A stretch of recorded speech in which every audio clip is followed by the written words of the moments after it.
Taylor Swift won the Billboard Music Award for Woman of the Decade.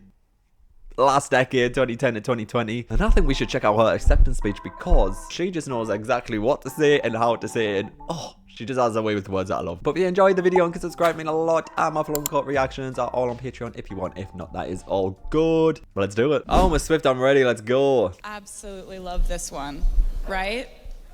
Yeah. Me too. Show it. Woo-hoo. This is sort of it's not a short speech. It's 15 minutes. I don't want this to slip and break because it's very important to me. Thank you so much. She's so supportive. We all need someone like that. True. I'm Taylor. Good evening. I want to first thank Billboard from the bottom of my heart for this honor whoa, this is going great so far. Excellent. Used to the tech issues. I'm with you. I want to say thank you so much to Billboard for giving me this honor, for naming me as their Woman of the Decade. It's a title and a half. What does it mean to be the woman of this decade? Well, it means I've seen a lot. When this decade began, I was 20 years old.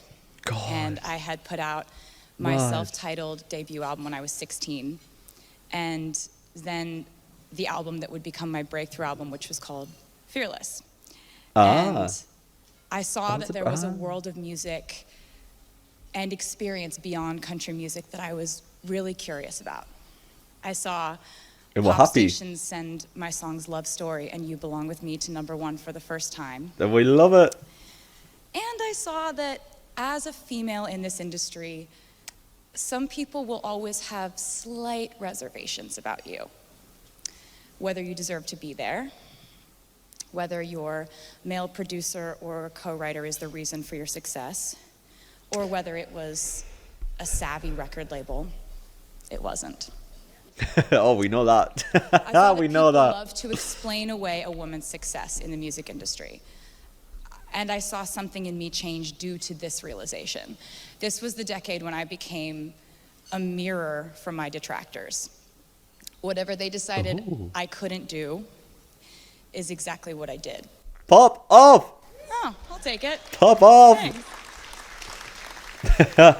Whatever they criticized about me became material for musical satires or inspirational anthems. And the best lyrical examples I can think of are songs like Mean, Shake It Off, and Blank Space.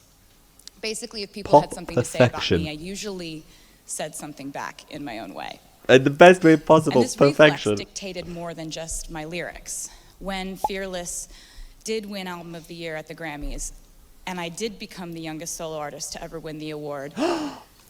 Is that still true? Oh my God. Maybe, who's younger who could have took it? Maybe Billy? I don't know. With that win came criticism and backlash in 2010 that I'd never experienced before as a young new artist. Oh my, all of a sudden people had doubts about my singing voice. Was it strong enough? Yes. Was I a little bit pitchy? All of a sudden, they weren't sure if I was the one writing the songs because sometimes in the past I had co-writers in the room. Oh, and then isn't it Speak Now that she wrote entirely by herself? Have I got that right? Have I got that wrong? Probably got it wrong. At that time, I couldn't understand why this wave of harsh criticism had hit me so hard. I believe a popular headline back then was "A Swift Backlash," which is clever, you gotta give it to him. And now I realize that this is just what happens to a woman in music if she achieves success or power beyond people's comfort level. I now have come to expect that with good news comes some sort of pushback, but I didn't know that then. So then I decided that I would be the only songwriter on my third album, Speak Now. Yeah. And that I would tour constantly, work on my vocals every day, and perfect my stamina in a live show. I decided I would be what they said I couldn't be. I didn't know then that soon enough people would decide on something else I wasn't quite doing right. Yeah, isn't it just like every time you prove them wrong, and then it's like, yeah, you're not going to be this, and then it's like, yeah, your vocals aren't good enough, yeah, you don't put on much of a performance, yeah, the songs aren't popping enough, everything like that. Give it a And rest. then the circle would keep going on and rolling along, and I would keep accommodating, overcorrecting in an effort to appease my critics. Preach it. They're saying I'm dating too much in my Preach it. 20s? Okay, I'll stop. I'll just be single for years. Now they're saying my With album ya. Red is filled with too many breakup songs? Okay, I'll make one about moving to New York and deciding that really my life is more fun with just my friends. Welcome to New York. Oh, they're saying my music is changing too much for me to stay in country music? All right. Okay, here's an entire genre shift and a pop album called 1989. Woo! You Woo! heard it? Sick. She could not care less. Did you see her bless her heard face? Sick. Now it's that I'm showing you too many pictures of me with my friends. Okay, I can stop doing that too. Now I'm actually a calculated manipulator rather than a smart businesswoman. Okay, I'll disappear from public view for years. And give us the best album. Now I'm being IMO. cast as a villain to you. Okay, here's an album called Reputation, and there are lots of snakes everywhere. Yes, yes, yes, yes. In the last 10 yes. years, I have watched as women in this industry are criticized and measured up to each other and picked at for their bodies, their romantic lives, their fashion. Or have you ever heard someone say about a male artist, I really like his songs, but I don't know what it is. There's just something about him I don't like. No, that criticism is reserved for us. But you know, I've learned that the Preach. difference between those who can continue to create in that climate usually comes down to this. Who lets that scrutiny break them and who just keeps making art. Oh, I've watched as Poetry. one of my favorite artists of this decade, Lana Del Rey, was ruthlessly criticized. Yes. Yeah. Thank you. who is that voice? I didn't know if they were here or We have in the similar video. tastes. I like it. She was ruthlessly criticized in her early career, and then slowly but surely she turned into, in my opinion, the most influential artist in pop. Her vocal stylings, her lyrics, her aesthetics, they've been echoed and repurposed in every corner of music. Maybe I need to And listen this year, to some her Lana. incredible album I don't know. is nominated for Album of the Year at the Grammys because she just kept making art. And that example should inspire all of us, that the only way forward is forward motion, that we shouldn't let obstacles like Coming criticism down, Isaac Newton. slow down the creative forces that drive us. And I see that fire in the newer faces in our music industry whose work I absolutely love. I see it in Lizzo, Rosalia, Taylor Parks, Haley Kiyoko, King Princess, Camila Cabello, Halsey, Megan Thee Stallion, Wow. Princess Nokia, Nina Nesbitt, Sigrid, Normani, Sigrid. Her, Maggie Rogers, Becky G, Dua Lipa, Ella May, Woo! Billie Eilish, Woo! and so Oh my god, many- it's so weird hearing that list of names now, know like where they all are. Like, well, not all of them, but you know, a lot of them are. And like, oh, is she a psychic? many other amazing women who are making music right now. Female artists in music have dominated this decade in growth, streaming, record and ticket sales, and critical acclaim. And So 2024. why are we doing so well? Because we have to grow fast. We have to work this hard. We have to prove that we deserve this. And we have to top our last achievements. Women in music, on stage or behind the scenes, are not allowed to coast. We are held at a higher, sometimes impossible feeling standard. And it seems that my fellow female artists have taken this challenge and they have accepted it. It seems like Push the through. pressure that could have Push crushed on. us made us into diamonds instead. And Woo! what didn't kill us actually did make us stronger. Yes, We Kelly. need to keep advocating for women in the recording studios, behind the mixing board, in A&R meetings, because rather than fighting to be taken seriously in their fields, these women are still struggling to even have a chance to be in the room.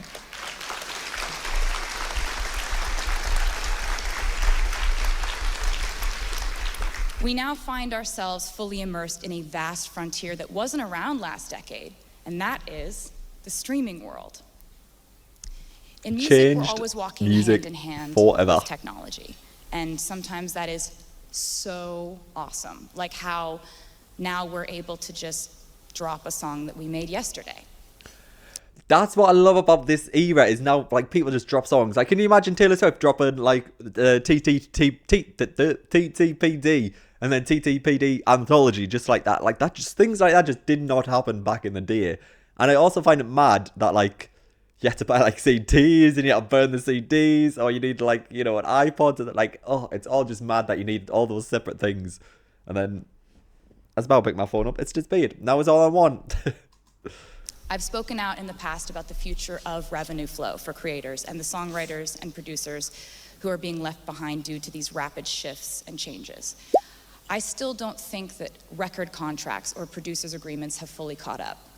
Oh, okay. And I hope that in the next decade, we can keep searching for the right solution for producers, songwriters, and creators.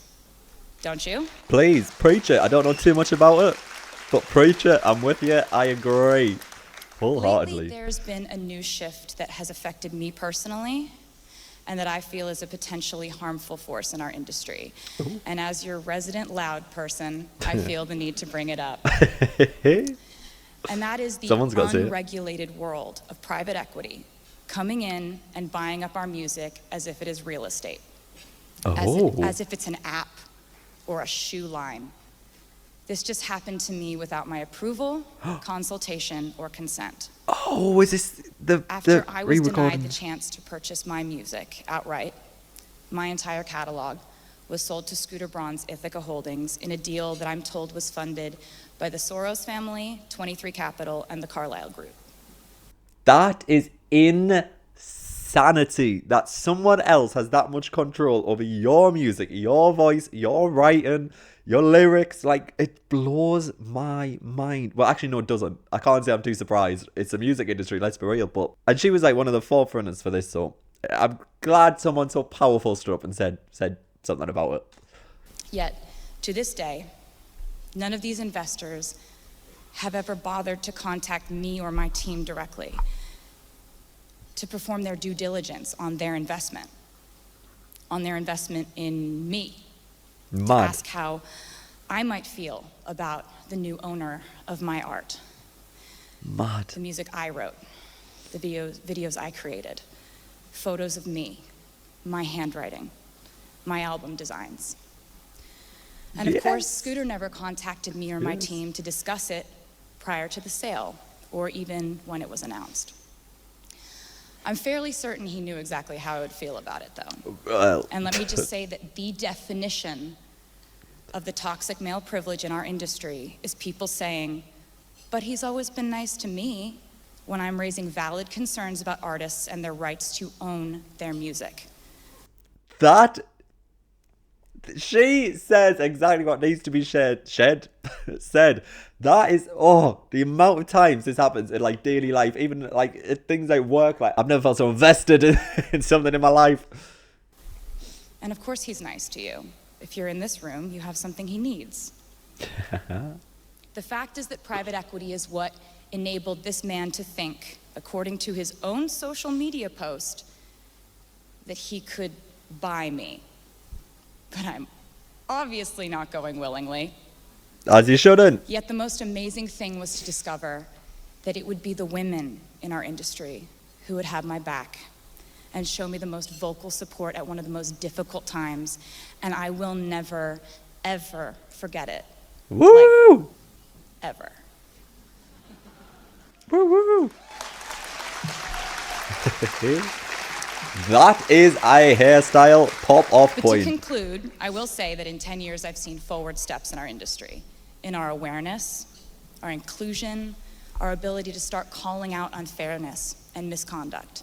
No bystander effect I've seen the advent here. of social media, the way it can boost the breakthrough of emerging artists. Mm-hmm. And I've seen fans become more engaged and supportive than ever before. I've leaned on. And also a bit more deranged. Let's be real.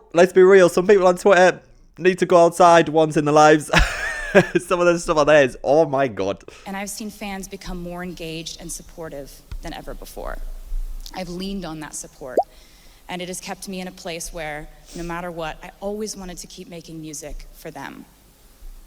I was up on a stage in New York City in 2014, accepting Billboard Woman of the Year, and I was talking about the future of streaming, how we needed to make sure that the female artists, writers, and producers of the next generation were protected and compensated fairly.